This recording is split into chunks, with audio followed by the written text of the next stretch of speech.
नमस्कार, मी साईनाथ गावकर. मालवणी नटसम्राट मच्छिंद्र कांबळे यांचा आज जन्मदिवस आणि अर्थात मालवणी भाषा दिवस हा आपणा सर्वांका आमच्या कोकणशाही टीमकडनं मालवणी भाषा दिवसाचे मनपूर्वक शुभेच्छा देतोय. खरं तर आजच्या मालवणी भाषा दिवस जो ह्यो आमका वाया घालवूचो नव्हतो.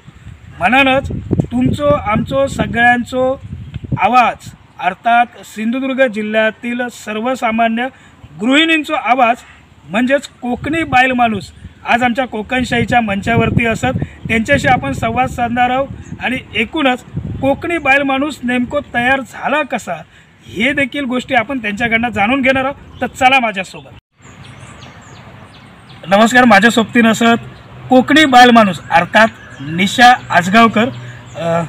खरं तर ना तुमचं मी स्वागत करते. अगदी सुरुवातीक माका प्रश्न पडलो पहिलोच. खरं तर तुमच्या त्या रील्समुळे तुम्ही प्रत्येकाच्या घराघरात पोचलेली व्यक्ती आहात. प्रत्येकाक वाटतं की ह्या बाईल माणूस हा ह्या माझ्या घरातला. त्यामुळे माकाही आता प्रश्न पडलो की नेमकी तुमका मी मुलाखतीच्या दरम्यान हा काय मारू. माका वाटतं ताई म्हणशात तर जास्त बरा, कारण मॅडम किंवा वहिनी वगैरे असे शब्द वापरले की जास्त जवळचे वाटणार नाही. पण ताई म्हणजे सगळ्यांकाच आपल्या घरातला आणि जवळचं वाटतं. आणि आजकाल फेसबुकवर आणि इंस्टाग्रामवर जे मेसेज येतात त्याच्यातले 90% मेसेज तर माका ताई असेच संबोधून असते. त्याच्यामुळे ताई म्हणशात माका जास्त आवडत. नक्की. खरं तर ना ताई, तुझे जे एकूणच रील्स आहेत ना हे रील्स इतके भावतात की तू सामाजिक प्रश्नांका हात घालतस. आणि या सामाजिक प्रश्नांका हात घातल्यामुळेच आज कोकणशाहीच्या मंचावरती तुका निमंत्रित करून अशा पद्धतीची मुलाखत करण्याची इच्छा झाली.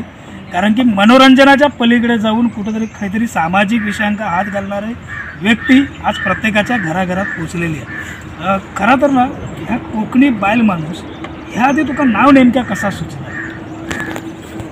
कोकणी बाईल माणूस म्हणजे काय तर कोकणातली बाई, मराठीत बाई आणि मालवणीत बाईल माणूस. आणि माका असं वाटतं की कोकणी बाईल माणूस ह्या लोकांका जास्त आवडतात. कारण मी कोकणातलाच असं कोकणातली जसे बायका रवतात, जसे त्यांचं वेशभूषा असतं, जशी ती कामा करतात त्याच पद्धतीने मी कामाय करते आणि तसाच रवते. त्याच्यामुळे माका असं वाटतं की कोकणी बाईल माणूस लोकांका जास्त आपला स्वतःचा जवळचा असं वाटतं. म्हणून मी कोकणी बाईल माणूस ह्या नाव निवडले.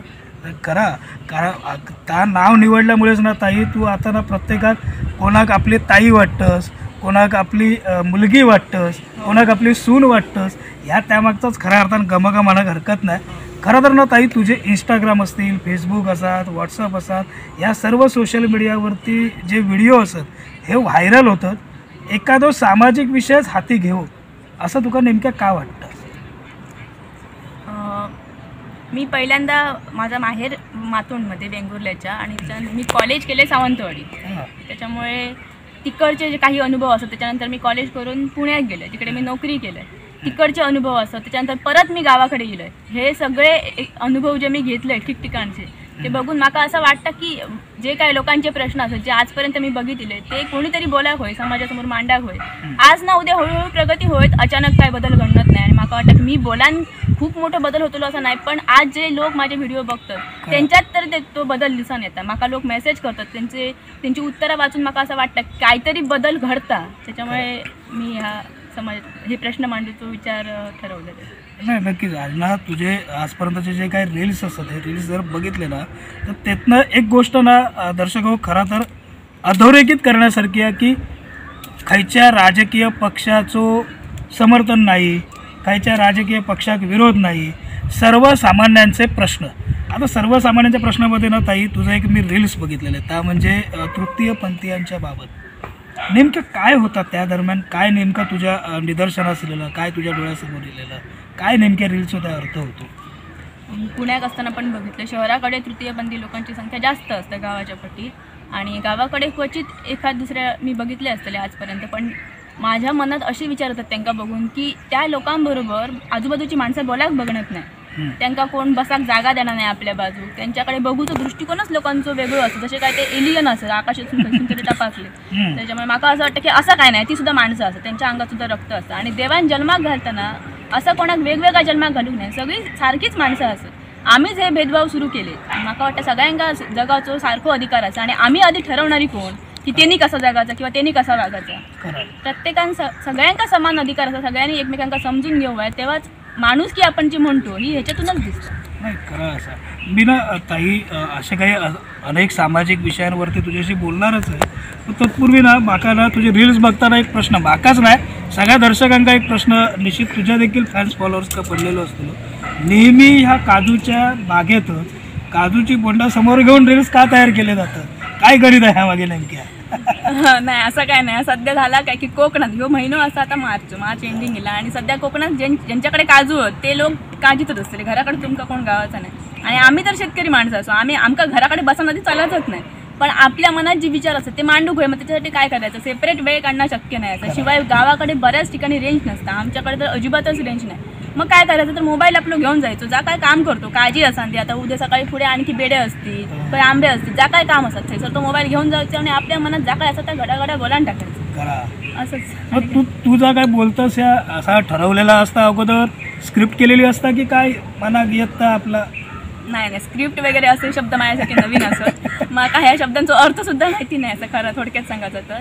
माका ज्या माझ्या मनात असतात जे काही डोक्यात विचार असतात ते मी समोर मोबाईल ठेवतोय टायमर सेट करते आणि बोलान टाकते. आणि बरेच आधी मोबाईलमधले फीचर्स ॲप्स माका आधी कळतही नाही. बरेच लोक आता व्हिडिओ बघून माका मेसेज करतात की ताई असा कर ताई तसा कर ह्या ॲप डाउनलोड करता माका ते सांगतात तरी पण माका कळणार नाही. माका मी असं काही विचार करणार नाही की असंच बोला खोया ह्याच बोला खोया. समोर मोबाईल ठेवते मनात जा बोलान टाकतोय मोकळा होतो. खरं माका ना अजून एक महत्त्वाचा प्रश्न की तू काजूचा ताई या सगळं म्हणजे काजूचे बोंडा आणि ते काजू वेगळा करणं ह्या सगळ्या आम्ही तुझ्या रील्समध्ये प्रत्येक वेळी बघत असतो. काजू बागायतदार अजून श्रीमंत झालेलो दिसत नाही माका तरी. तुका काय वाटतं ह्याच्या मागचं नेमकं कारण काय आहे? कोकणात जर बघशात तर आज बऱ्याच म्हणजे डोंगराळ भाग जो असतो त्यांच्याकडे काजूचा जास्त उत्पन्न असतं. पण काजीचे दर जे असत ते आजपर्यंत 130च्या वरती जाऊकच नाही. यंदाच्या वर्षी 130ला काजी क्लोज झाली. आता तो 105ला येलो हा दर. काजी लोकांचे असतात किती पण ते जे लोक जे आवक असतात कशामुळे काय माहीत नाही पण काजीचा दर कधीच वाढणार नाही. 130च्या वरती कधी जाऊकच नाही. आणि लगेच आता ह्यो मार्च महिनो असा म्हणजे काजींका अजूनही भर असा आणि दर डायरेक्ट 105 वर येतात. कसं काय श्रीमंत होते काजू बागायचं? काजींचं बाहेर जर दर बघशात तुम्ही 900 रुपये 1000 रुपये किलोन काजी जातं विकले जातं. हो काजू गरजे असतात ते प्रोसेसिंग करून. पण तरी सुद्धा काजू बागायतदारांका इतको कमी दर असताच नाही ना. प्रोसेसिंग जरी झाला तरी वरती 300-400 रुपये वाढतील. पण 130 म्हणजे निदान माका वाटतं 200 पर्यंत जरी काजू सुद्धा जाऊकच. पण हय नेमकी माशी शिकता खया काय तुका काय वाटतं नेमके? असो दर जो आहे ना ह्यो नेमको 105च काय भेटता नेमकी माशी काय शिकता? माशी खय शिकता आता जे नेते आहेत त्यांनी लक्ष घालू हो त्यांनी ह्याच्यावर विचार करू हो. आता काजीच किती तुम्ही बाकीची पण पिकं घ्यावा. द्राक्षा बघा द्राक्षात 90 रुपयात 4 किलो विकली जातं. त्यांना तरी दर खय असं म्हणजे फक्त काजी किंवा द्राक्षा असाय नाही असं बाकीची पण तुम्ही गोष्टी बघा सगळ्याचंच दर खाती आहे. शेतकऱ्यांका पैसेच मिळत नाही असं. शेतकरी असं म्हटलं जातं की शेतकरी जगाचं पोशिंदो असं पण शेतकऱ्यांकडे कोणाचं लक्षच नाही असं. नुसते उपाययोजना करून किंवा सवलती देऊन हे गोष्टी शक्य नाही असत. शेतकऱ्यांपर्यंत ते किती पोहोचतात शेतकऱ्यांका त्याचा किती उपयोग असा आणखी काय काय करू घ्या शेतकऱ्यांसाठी ह्याच्यावरती लक्ष देऊ होय. नुसते योजना काढून काय होणार नाही. शेतकऱ्यांका त्याचा लाभ किती होता ह्याच्यात पण लक्ष घालू होय ना. ह्या आधी चेक करू होय तेव्हा खरंतरी शेतकऱ्याची थोडीफार प्रगती होईल असं वाटतं. नाही खरं आणि ना आम्ही मीडियावाले असू नाही तर पेपरवाले असतील इलेक्ट्रॉनिक मीडिया असो नाही तर पेपरवाले असतील एखादी योजना येईल की आम्ही पेपरात आपली छापतो किंवा चॅनल का लागतात. पण खरंच तो जी योजना असा ही शेतकऱ्यापर्यंत पोचता काय ह्यो सुद्धा खऱ्या अर्थान प्रश्न. तू पण शेतकरी असत आई शेतकऱ्यांचे प्रश्न मांडतस. तुझं याबाबत काय मत आहे? एखादी पेपरात लागलेली चॅनलला लागलेली योजना तुमच्यापर्यंत पोचता काय? काय असतं माहिती आहे योजना नुसते काढले म्हणून होणार नाही.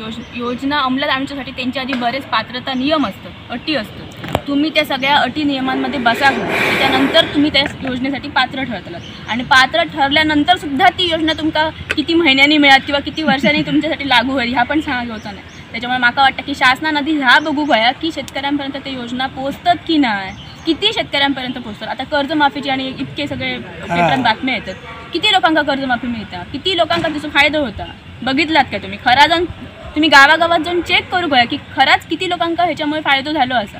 असं जर फायदा झालो असतो तर शेतकरी गरीब रवलो असतो काय आणि शेतकऱ्यांनी आत्महत्या केली असती काय आधी? खरा एक म्हणा बघ मालवणीमध्ये आहे की सरकारी काम आणि 6 महिने थांब तसा काहीतरी त्या चित्र बघूक भेटतं. आम्ही मीडिया म्हणून दरवेळी अशा गोष्टी क्रॉस चेक करण्याचा किंवा किंवा फील्डवरती ग्राउंड रिपोर्ट करण्याचा दरवेळी आम्ही प्रयत्न करतो आणि शासनासमोर तर मांडतही इलेले असो. खरं तर शेतकऱ्यांचे प्रश्न तू मांडत असतोस आणि हे शेतकऱ्यांचे प्रश्न मांडत असताना तुझ्या डोक्यात नेमक्या काय असतं म्हणजे ह्या सगळ्यात चाललं ना. आता आम्ही जे रील्स बघतो ना खरं तर हे सगळे प्रसिद्धीसाठी होत असलेल्या गोष्टी असतात. म्हणजे घरातल्या नवरा बायकोची भांडणंसुद्धा त्या रील्समध्ये दाखवली जातात. ह्यासुद्धा तितक्याच आहे. तुझा नेमक्या रील्स बनवण्यामागचा उद्देश काय असा? मला वाटतं की फक्त नवरा बायकोची भांडणं किंवा सासू सुनेची भांडणं हे चर्चेचे विषय होता नाही. चर्चेचे विषय खरे काय असं समाजात जे गोष्टी घडतात चुकीच्या गोष्टी घडतात त्याच्यावरती चर्चा होईल. जर त्याच्यावरती चर्चा झाली तर त्याच्यावरती सोल्युशन मिळतं. आणि एक प्रश्न ना मी नेहमी ना कुणी माझ्यासमोर येलो तरी मी विचारते. आमच्या कोकणात ना काही खरं तर कुलूप बंदाचा शाप लागलेला आहे. बघ ना प्रत्येक गावागावातली घरं जी असत ही बंद कशा तर आमचे जे झिलगे असत हे काय गेले नोकरी कामानिमित्त गेले मुंबईत शहराच्या ठिकाणी. नाही माका असं वाटतं शहराच्या ठिकाणी गेले पण ते कशात गेले त्याचं तुम्ही कारण शोधा ना आधी. गेलेत कशात? कारण इकडे उद्योगधंदे नाही, हयसर रस्ते खराब असत, हयसर लोकांका व्यवसाय करू आरोग्याची शाळा धड नाही असं. शाळा सुद्धा नाही. आज माझा मुलगो शाळेत जाण्यासाठी 2-3 किलोमीटर त्याला जावचं लागतं. तुम्ही आधी शाळा इकडे आणा, उद्योगधंदे सुरू करा. पर्यटन स्थळ किती असत कोकणात? पर्यटन स्थळ कोणाकोणाक माहिती असत? कोकणातल्याच लोकांना आधी माहिती असत काय कोकणात किती पर्यटन स्थळ असत? तुम्ही त्याचा आधी विकास करा. थोडंसं पैसे तुमचा घालूच लागतो. थोडंसं जर पैसे घातलात तर उद्या सकाळी पर्यटक येतले. पर्यटक गेले का तुमच्याकडे पैसे येतो आणि पैसे येलो काय इकडे उद्योगधंदे सुरू होते. मग इकडची मुलं बाहेर किती जातली? मग इकडची मुलं इकडेच राहतली, इकडची मुलं इकडेच राहली काय इकडच्या मुली शहराकडचे नवरे बघूचे नाही मग त्या इकडे राहतले. हळूहळू काहीतरी पर्याय कोकणाचा विकास होतो. त्याच्यासाठी थोडंसं पैसे आधी हे घालूच लागतो, खर्च करूच लागतो. नुसता बोला आणि पेपरात बातम्या छापून काही होणार नाही. लक्ष देऊ होईल. खरं तर ना ताई माझा पुढचा प्रश्न जो असा ना तो त्याच अनुषंगानं सिंधुदुर्ग जिल्हो देशातलो पहिलो पर्यटन जिल्हा बरोबर. आत्ता इतकी वर्ष झाली ह्या जिल्ह्यात म्हणावा तसा पर्यटन भरत नाही. काही नेमके 2-4 ठिकाणं जर सोडली तर बाकीच्या ठिकाणी एवढे सुंदर बीचेस असत, एवढी सुंदर मंदिरं असत पुरातन, पण म्हणावा तसा पर्यटन भरत नाही. नेमक्या ह्याच्या मागचं कारण तुका काय वाटतं? आता तुम्ही सांगितलं की सिंधुदुर्ग जिल्हा पर्यटनासाठी सगळ्यात पहिलं जिल्हा झाली. ह्या आधी कोणाकोणाक माहिती असा? कोकणातल्या माणसांना तरी माहिती असं का? ह्याच्यासाठी कोकणात जी काय पर्यटन स्थळं असतात त्याच्याबद्दल माहिती लोकांपर्यंत पोचाक होईल, बोर्ड लागाक होईल. आता नेत्यांचे वाढदिवस असले काय अजून काही कार्यक्रम असले काय मोठे मोठे बॅनर लागतात. ह्या गोष्टींचे किती असे सादरीकरण होणार नाही. हे गोष्टी लोकांपर्यंत पोचाक होईल ना. मला असं वाटतं की जर कोकणातल्या आता गोवा बघा तुम्ही, गोवा एवढाच राज्य असं पण तिकडे खुशून आता तुम्ही देशातल्या खयच्या देशात गेलात आणि लोकांना विचारलं सगळ्यांना गोवा माहिती असं. कशाक माहिती असा? कारण त्याचा विकास झालो, ते पर्यटन स्थळ असतात थंयसर तिने थोडंसं पैसे घातलो आणि त्याच्यामुळे लोकांना योग लागली पाहिजे. तसं आमच्याकडे जर थोडंसं पैसे घातला, जरा ॲडव्हर्टाईज केला, लोकांपर्यंत माहिती पोहोचवला तर हयसर लोक येतले ना. लोक गेले काय पैसे येतलो आणि मग विकास होतो. मी ना ताई आता तू जे सांगतस ना ह्या खरं तर ना ह्या सगळ्यांनी आत्मपरीक्षण करण्यासारखी गोष्ट आहे.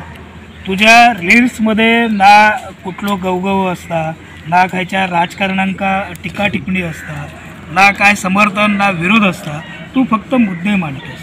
हे मुद्दे मांडत असताना राजकारण्यांनी खरंच ना बाका ह्या मुलाखतीच्या निमित्तानं तुका विचारायचं, ह्या गप्पा टप्पाच्या निमित्तानं तुका विचारायचं काय विचार करू गोयो आता कोकणाबाबत. कारण कोकणाचा विकास आणि कोकणावर नेहमी अन्याय होता त्याच आम्ही बोलत दिलो.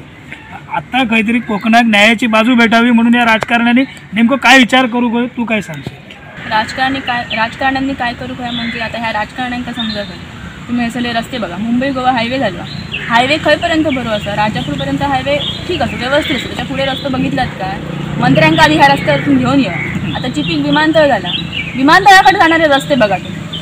त्या कशात तुम्ही हयसर रेंज बघा. आज मीच कशाक माझ्यासारखे हजार हयसर बायल माणसं अशी असतात त्यांना बोलायचं असतं, त्यांच्याकडे माझ्यापेक्षा जास्त आणखी प्रश्न असतील कदाचित, त्यांना बोलायचं असं पण ते बोलतले कसे? त्यांच्याकडे रेंज नाही. इंटरनेट सोडा आमच्याकडे साधी फोनात सुद्धा रेंज येणार नाही. आज मी जय राहतोय तेंडोलीत सुद्धा रेंज येणार नाही. मला एक व्हिडिओ माझं पोस्ट करण्यासाठी 2-2 तास वाट बघूची लागतं. म्हणजे जर मला 7 वाजता पोस्ट करूचो असेल तर मला 5 वाजल्यापासून तो पोस्ट करूचो लागतं, तेव्हा तो 7 वाजता पोस्ट होता. ही असं हयसरल्या गावाची परिस्थिती. आणि तुम्ही अपेक्षा काय करता आणि त्यांच्यापासून? राजकारण्यांनी ह्या गोष्टींकडे लक्ष आधी देऊ. बेसिक ज्या गोष्टी असतात रेंज वगैरे, हे रस्त्यावरचे लाईट्स, हे बेसिक गोष्टी असतात हे आधी हयसर घडा होईल ना. हे आधी ह्याची सोय आधी हयसर होईल. नाही खरं तर ना ताई, ह्या सगळा फिरून म्हणजे नेहमी म्हणतो आमका राजकारणाशी काय संबंध हा? आम्ही आपले 2 टाईम कमावतो, आमचे कष्ट करतो खातो असं नाही हा. आपली प्रत्येक गोष्ट सकाळी उठल्यापासून झोपत सगळं ह्या राजकारणाशी निगडीत आहे. त्यामुळे राजकारण ह्या समाजकारणामध्ये ज्या दिवशी बदलात त्या दिवशी तू जर म्हणतोय ना बेसिक गोष्टी हे सत्यात उतरलेला चित्र बघूक भेटत. खरं तर ताई, आज मालवणी भाषा दिवस असा, मालवणी नटसम्राट मच्छिंद्र कांबळी यांचा जन्मदिवस असा. काय त्यांच्याविषयीची कृतज्ञता व्यक्त करशील, मालवणी भाषेविषयीची कृतज्ञता व्यक्त करशील? मच्छिंद्र कांबळी साहेबांनीच मालवणी भाषेत जगाच्या कानाकोपऱ्यापर्यंत पोहोचवलं. त्यांचे उपकार तर आमच्यावर अनंत असून आम्ही त्यांचे उपकार कधीच विसरू शकत नाही. आज माका लोक ओळखतात की त्या तर माझ्या भाषेमुळे, मी मालवणी बोलते म्हणून. आणि ही मालवणी भाषा कोणी पोहोचवली आहे त्यांच्यापर्यंत, तर सगळ्यात पहिल्यांदा मच्छिंद्र कांबळी साहेबांनी पोहोचवली. त्याच्यामुळे त्यांचे तर आम्ही कायमच ऋणी राहतो. खरा ताई ना, तुझे रील्स बघत असताना काही प्रश्न मी तकडे बघा पडलेले होते, ती मुद्दा म्हणून मी घेत आहे. खरं तर आजकालची तरुण पिढी जर बघितली तर सगळीच नाही, काही ठिकाणी आई वडिलांना वृद्धाश्रमात पाठवण्याची जी प्रथा ही आता फॅशन म्हणून काही समोर येतात की का, हेही प्रश्न पडतात. तुझं खरंच त्याबाबत नेमकं काय होतं? नाही माका वाटतं आई वडील आपण लहानाचं मोठं करतो. जेव्हा आमका गरज असतं, जेव्हा आम्ही अगदी लहान असतो, आमका समज नसतं, तेव्हा आई वडीलच आमचा आधार असतात. जेव्हा आई वडिलांका आमची गरज असतात तेव्हा जर आम्ही काही उपस्थित नसलो तर आम्ही जन्मा घेऊन उपयोगच काय असा. आई वडील देवानंतर सगळ्यात महत्त्वाचं जर आपल्या आयुष्यात कोण असतं, आदरणीय कोण असतं, तर ते आई वडील असतात. आई वडीलच नाही, सासू सासरे सुद्धा.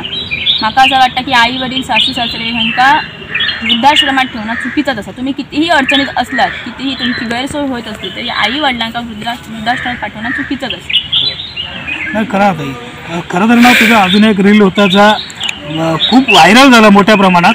कारण त्या रीलमध्ये तू आम्हा पुरुषांची काहीतरी बाजू घेतलं, ज्या चित्र खरं तर ना तुम्ही बघूक भेटता. काय त्या विषयावरती पुन्हा एकदा ह्या गप्पा टप्पाच्या निमित्तानं प्रकाश टाकशील? आमका पण इच्छा की 50% सूट भेटावी त्या एसटीतनं प्रवास करताना. काय तुझं मत काय याबाबत आताचं? माका असं वाटतं की समाजात सगळ्यांका समान वागणूक मिळायला पाहिजे. असं मी मगाशी पण सांगितलं की तृतीयपंथी यांवर पण अन्याय होतो, तसा होता नाही. माका वाटतं की जर तुम्ही सवलती देताच असाल तर ते सगळ्यांका देवा, किंवा ज्यांका खरीच गरज असा त्या लोकांका देवा. आजकाल तुम्ही बघता शहराकडे बघशात तर 100 पुरुष घराबाहेर पडले तर त्यांच्या मागून 80 बायका बाहेर पडतात नोकरीनिमित्तासाठी. जर 80 महिला बाहेर पडतो तर त्यांना सवलतीची गरजच काय असा. आपलं संसार चालवण्यासाठी, आपल्या घर चालवण्यासाठी जितका गरजेचं असा तितक्या ते नक्कीच कमवतात. मग सवलती कशा घेऊ? सवलती देवा तुम्ही, मी नाही म्हणणं नाही, बायकांका देवा, पण फक्त बायकांकाच नाही, मग ते पुरुषही असतात, असे गरजू पुरुषही असतात ज्यांना सवलतींची गरज असतात. फक्त बायकांकाच सवलतींची गरज नसते. तुम्ही आधी ना अशा सवलती तयार करून आधीच भेदभाव करतात आणि मग स्त्री पुरुष समानतेवर तुम्ही बोलता. असं चालायचं नाही. मला वाटतं की सगळ्यांका सवलती देऊची असेल तर सगळ्यांका सरसकट देवा, नाहीतर कोणाकच देऊ नका. आणि जे गरजू असतात त्यांना खरंच गरज असतात त्यांना सवलती मिळाल्या. खरं तर ना, ह्याच अनुषंगाने पुढे जायत असताना आज देशात जातीवरनं धर्मावरनं लय काय वादंग सुरू आहेत. राजकारण त्याच्यावरती चालतं अख्ख्या, म्हणजे राजकारणाचा पॉट या जातीय आणि धार्मिक विषयांवरतीच भरता की काय, अशा पद्धतीचा प्रश्न सर्वसामान्यांका पडता. आणि अर्थात सर्वसामान्यांचा आवाज म्हणून आम्ही मीडिया म्हणून हा प्रश्न नेहमी उपस्थित करतो. तुझ्या मते धर्म आणि जात ही नेमकी काय असावी? माझ्या मते धर्म आणि जात म्हणजे माणुसकीपेक्षा काहीही श्रेष्ठ नाही, ते कोणीच श्रेष्ठ नाही. आणि तुम्ही जर आज बघितलं रस्त्यावर समजा ॲक्सिडेंट झालो कोणाचं तरी, किंवा कोणाचं जर रक्त व्हाय असेल अर्जंट, तुम्ही बघताच काय की खयच्या माणसानं रक्त दिलं आहे का, किंवा तो माणूस खयच्या जातीच हो बाबा, हा तो मुसलमान असा नाही ते ख्रिश्चन असा, त्याला उचलया नको, त्याचे लोक उचलते असं काय म्हणताच का? तेव्हा माका असं वाटतं की माणसाची मदत करू होय. तुम्ही जाती धर्म ह्या सगळा नंतर दिला आणि ह्या माणसानं निर्माण केला, देवान निर्माण करूच नाही. मुसलमान जातीतले माणूस सुद्धा त्यांच्या अंगात सुद्धा लालच रक्त असतं, त्यांना 2 हात 2 पाय असतात. ख्रिश्चन जातीत स्वतःच असतात, हिंदू जातीत स्वतःच असतात. ह्या म्हणजे धर्माने सगळे जाती धर्म एकच असत. भेदभाव हे माणसानं तयार केले. माका वाटतं माणूस की जपाक होईल, ह्योच आपलं खरो धर्म असा, हीच आपली जात असते. आधुनिकता म्हणजे आताचा तंत्रज्ञान वगैरे हे सगळे जे गोष्टी आहेत याबाबत तुझं नेमकं मत काय? आताचं ह्या तंत्रज्ञान असतात, हे मोबाईल्स असतील, हे रील्स बनवण्याचे विषय असतील, ह्या सगळ्या खरंच आताच्या तरुण पिढीच्या बुद्धीसाठी, वाढीसाठी, प्रगतीसाठी पोषक की अधोगतीकडे नेणारा? नाही, सोशल मीडियावर अशा बरेच गोष्टी असतात जे लोकांसाठी उपयोगी सुद्धा असतात. बरेच चांगले गोष्टी दाखवल्या जातात, पण त्याच्याचबरोबर असे बरेच गोष्टी दाखवल्या जातात जे समाजासाठी, तरुण पिढीसाठी घातक असतात. तर त्याच्यावरती खंयतरी बंधना योग होईल. मला वाटतं तरुण पिढी म्हणजे आजची जी तरुण पिढी आहे ती उद्याचा देशाचं भविष्य असेल. त्यांच्यावर जर चांगले संस्कार झाले, त्यांना चांगला मार्गदर्शन झालं तरच ते पुढे जाऊन काहीतरी चांगलं काम करतील. असे जर चुकीचे प्रकार घडत राहिले समाजात तर पुढे पण जाऊन देशाचं नुकसानच असं. आणि मग त्याच्यामुळे चुकीचे ज्या गोष्टी घडतात, जे सोशल मीडियावर चुकीचे पोस्ट टाकले जातात, विचित्र गोष्टी दिसतात, त्याच्यावरती खंयतरी आळोयोग होईल म्हणजे लोकांचं नुकसान व्हायचं नाही आणि तरुण पिढीवर चांगले संस्कार होते. खरं तर ना काही अवकाळी पाऊस असतात किंवा एकूणच त्या दरम्यान येत असलेल्या अडचणी असतील शेतकऱ्यांना, ह्याच्यावरती खंयतरी आता विचार होणं गरजेचं. आणि काय प्रत्येकानं शेतकरी असतात नाही तर शासन असतात, ह्याने काहीतरी आपल्या एकूणच पारंपरिक चालत गेलेल्या गोष्टीवरती विचार करावं, आत्मचिंतन करावं असं तुका वाटतं काय? तुझं नेमकं याबाबत मत काय? मी सगळे प्रश्न ना तुका विचारता याचं एकच कारण आहे ताई की तुझा काय पद्धतीने मांडतो ना अगदी साध्या सरळ सोप्या भाषेत या थेट सगळ्यांपर्यंत पोचता. आणि ते विचार आता या मुलाखतीच्या निमित्ताने, या गप्पाटप्पाच्या निमित्तानं सगळ्यांपर्यंत पोचावे एवढंच प्रामाणिक उद्देश आहे माझं. अवकाळी पाऊस आणि एकूणच या संपूर्ण याच्यावरती तुझा मत नेमक्या काय करू घाला शेतकऱ्यांनी आणि शासनाने? अवकाळी पावसामुळे शेतकऱ्यांचं इतकं नुकसान होतं. लांबचाच कशात, मी स्वतःचा आमचा उदाहरण देते. आमचे आंबे असतात, आंब्याची बागे असते. अवकाळी पाऊस लागलो, आंब्यावर कीटक जे फिरत असतात त्यासाठी आधी फवारणी करूची लागते. आणि जर अवकाळी पाऊस पडली तर पुन्हा तेच फवारणी परत करूची लागतात. एका फवारणीच्या खर्च 2-2, 3-3 लाख रुपये असतात. औषधं महाग झाली. कीटकनाशकांचे दर जर तुम्ही बघितलात तर 1000-2000 रुपये एक औषध असतं. अशी 4-5 औषधं एका फवारणीत लागतात. असे 20-25 फवारण्या करूची लागतात. जर शेतकऱ्यांका असं पुन्हा फवारणी करूची लागावी लागली तर शेतकरी त्यांच्याकडे राहतालाच काय? आंब्याचा दर काय, फवारण्या औषधांचा दर काय, मजुरी काय आणि सुट्ट्याला काय? मग शेतकरी आत्महत्या करतले नाही तर काय? आंब्याचाच कशात बाकीचे पण जी तुम्ही शेती पिका बघता सगळीकडे याच असा. आता जर भात तयार झालेला असला, भात मारूचा असला आणि जर पाऊस लागला तर भातात कोंब येतो. त्या शेतकऱ्यांनी काय करूचं? ताई खरं तर शेतकऱ्यांचे प्रश्न असतील, पर्यटन असतात, आरोग्य असतात, या सगळ्या विषयांवर या गप्पाटप्पाच्या निमित्तानं तू प्रकाशझोत टाकलेलो असा. माझा एक महत्त्वाचा प्रश्न आहे तो म्हणजे शैक्षणिक दर्जा सुधारण्याबाबत. शैक्षणिक दर्जाबाबत तुझं नेमक्या काय मत आहे? मगाशी अगदी उगवत्या स्वरूपात तू सांगितलं, मला थोडंसं सविस्तर ऐकायची इच्छा. आजकाल तुम्ही झय बघशात तसं सगळे पालक आपल्या मुलांना इंग्लिश मिडियमला घालूच्या मागे असतात. त्यांची चूक मी म्हणणे नाही, कारण आजकाल इंग्रजी येणं या एक सन्मानाची गोष्ट म्हणून समजली जातं. आपल्याकडे त्याका इंग्रजी बोला घेतात. किंवा आता तुम्ही बघा आमच्याकडे तर मे महिनो येतलो, मुंबईकरा येतली, त्यांची पोरगी येतली, ती इंग्लिश झाडूक लागते. आणि इकडची गावातली जी पोरगी येते त्यांच्याकडे कौतुकान बघते, वा कसं बोलतात. मुलाच किती पालक सुद्धा गावाकडची जी असतात त्यांच्याकडे कौतुकान बघतात. कशासाठी? कारण ती इंग्रजी बोलतात. इंग्रजी बोलणं ही खरी महत्त्वाची गोष्ट नाही असं मला वाटतं. शिक्षण महत्त्वाचं असं, पण जर जगात इंग्रजी इतकं महत्त्व असत, जर तुमका आज बाहेर व्यवहार करूचे असतील तर तुमका इंग्रजी बोलाक येऊ हव्या. मराठी येऊकच हव्या, त्याच्याबद्दल वादच नाही असं. पण मला वाटतं इंग्रजी बोलाक थोड्याफार तरी इकडच्या मुलांना येऊ हव्या. त्याच्यासाठी काय होऊ हव्या तर शाळेत मराठी बरोबरच इंग्रजी ह्या विषयाचा सुद्धा तितकंच अभ्यास करून घेतलं जाऊ. फक्त ABCD लिहू गेला किंवा स्पेलिंगा पाठ करून घेतली गेली म्हणजे इंग्रजी बोला गेला असं होणार नाही. इकडची मुलं जसा अस्खलित मराठी बोलतात किंवा अस्खलित हिंदी बोलतात तसा त्यांना अस्खलित इंग्रजी सुद्धा बोलाक येऊ. त्या दर्जाचे शिक्षक, त्या दर्जाचं शिक्षण मराठी शाळेमध्ये अवेलेबल होऊ आहे. मराठी शाळा मराठीच रवाग होय, त्यांचा इंग्लिश मिडियममध्ये रूपांतर होता नाही. पण ह्या शाळेमध्ये इंग्रजी भाषा सुद्धा तितक्याच महत्त्वान शिकवली जाऊ होय जितकी महत्त्वान मराठी किंवा हिंदी शिकवली जाते. मग इकडचे पालक इंग्लिश मिडियममध्ये किती घालते आपल्याला?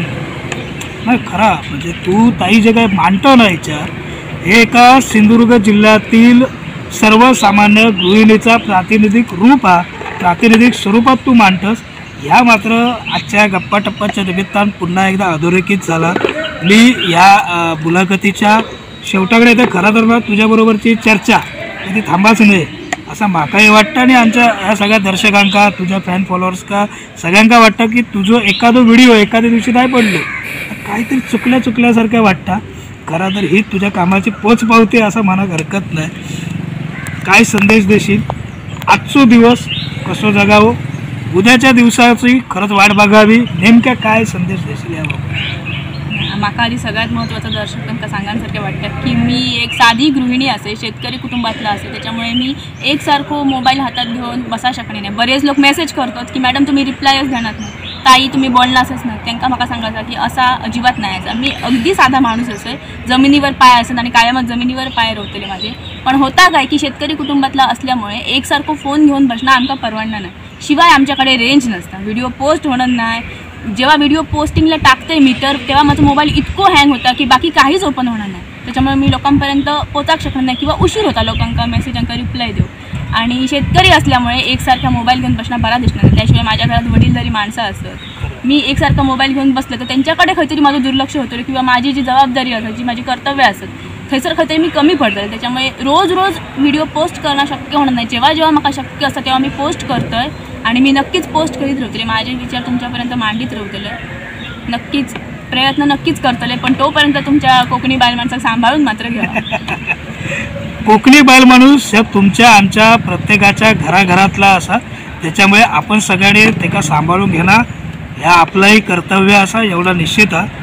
काही खरं तर ना तुमचे हे जे रील्स असतात हे मोठ्या प्रमाणात व्हायरल होतात. घरातले बघतात काय होय सगळे रील्स वगैरे, काय घरातल्यांची रिॲक्शन नेमकी काय असतं?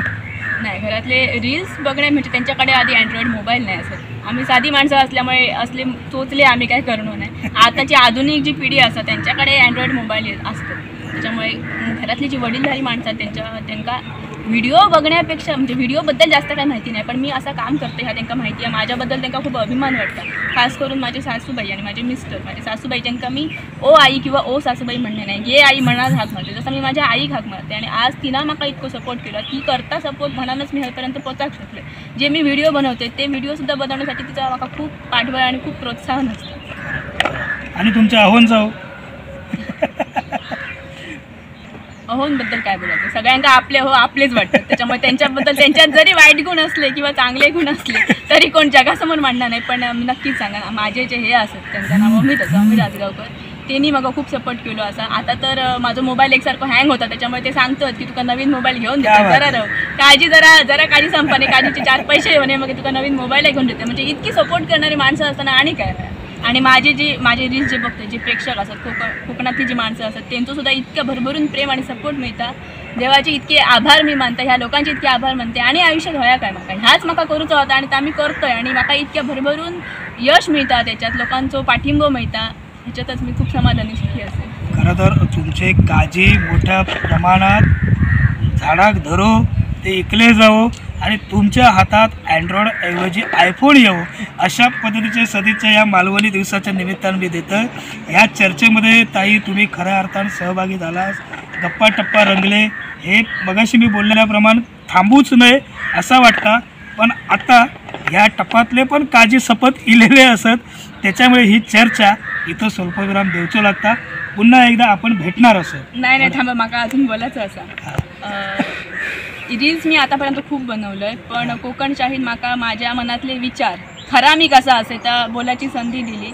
आणि कोकण शाहीने अशी बरीच चांगली कामं केली आजपर्यंत. कोकणातलं पर्यटन लोकांपर्यंत पोहोचवला, सरपंच परिषद घेतली, उद्योजक मेळावा घेतलो. हे गोष्टी ही जी कामं असतात ही खरी शासनाची असतात, पण कोकणशाही आपल्या परीन आपल्या लेवलने ही कामं पार पाडतात. तर बघून खूप बरा वाटतं. कोकणातल्या माणसांनी ह्यांच्याकडून काहीतरी धोडं घेऊ आणि ह्यांका सपोर्ट करू असं मला वाटतं. खरं ताई तू पण कौतुकाचे थाप कोकणशाही टीमच्या पाठीवरती दिल्यामुळे निश्चित आमचासुद्धा ऊर्जा जी म्हणतो ना ही ऊर्जा आमका देखील भेटलेली आहे. पुन्हा एकदा तुका खूप खूप शुभेच्छा, तुझ्या पुढील वाटचालीक शुभेच्छा. दर्शको, ही मुलाखत जी आहे ती सपा नये अशी खरंच मनापासून इच्छा, पण पर्याय नाही, वेळेचा बंधन. आपण सगळ्यांनी अगदी सुरुवातीपासून आतापर्यंत मोठ्या संख्येनं ही मुलाखत लाईव्ह स्वरूपामध्ये बघतास मनापासून धन्यवाद. असेच कोकणशाहीबरोबर जोडले राहा, कारण कोकणशाही ह्या चॅनल कोकणच्या समृद्धीचा असा, त्याच्यामुळे आपण खयच जाऊ नको. कायमस्वरूपी बघत राहा चॅनल कोकणच्या समृद्धीचं कोकणशाही. धन्यवाद. असे नवनवीन व्हिडिओ पाहण्यासाठी कोकणशाहीचं यूट्यूब चॅनल सबस्क्राईब करा व बेल बटन प्रेस करा. तसेच फेसबुक पेज लाईक करा आणि इंस्टाग्राम पेज व ट्विटर पेजला फॉलो करायला विसरू नका.